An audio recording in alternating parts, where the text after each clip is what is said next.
दिनांक 20 जुलै 2025 रोजी गोकुळ शिरगाव येथील मेट्रो हायटेक या कंपनीमधून शिलाई मशीन व शिलाईचे स्टँड असा जवळजवळ 3.5 लाख रुपयाचा मुद्देमाल चोरीस गेलेला होता। सदरची चोरी ही पत्र्याचं शेड उचकटून व गोकुळ शिरगावच्या MIDCमध्ये झालेली असल्याने कोल्हापूर जिल्ह्याचे पोलीस अधीक्षक श्री योगेश कुमार गुप्ता साहेब यांनी स्थानिक गुन्हे शाखा यांना समांतर तपास करण्याच्या सूचना दिल्या। सदरचा प्रकार हा MIDCमध्ये चोरी झाल्यामुळे अत्यंत गंभीर स्वरूपाचा होता। त्या अनुषंगाने स्थानिक गुन्हे शाखेची 3 पथकं तयार केली। त्याचप्रमाणे गोकुळ शिरगाव पोलीस स्टेशनचे एक पथक देखील तयार करण्यात आलेलं।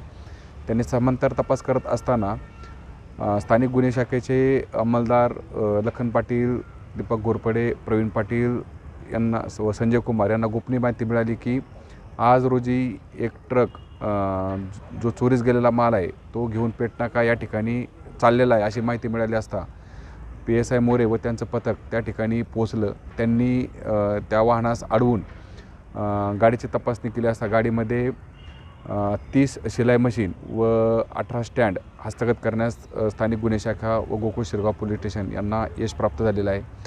जवळजवळ यामध्ये एकूण 18 लाख रुपयाचा मुद्देमाल हस्तगत करण्यात आलेला आहे व जो चोरीचा टेम्पो होता त्यास देखील जप्त करण्यात आलेला आहे। सदरचे आरोपी हे गोकुळ शिरगावमधीलच एक MIDCतील एक सिक्युरिटी गार्ड आहे दुसऱ्या कंपनीचा, तो त्याची मुख्य सूत्रधार असून त्यानेच सर्व ही माहिती पुरवली व त्या अनुषंगाने मुंबई येथील शफीतुल्ला खान हा आरोपी व सातारा येथील एक टेम्पोचा चालक अफजल नबीबुल्ला खान या तिघांना ताब्यात घेण्यात आलेले आहे।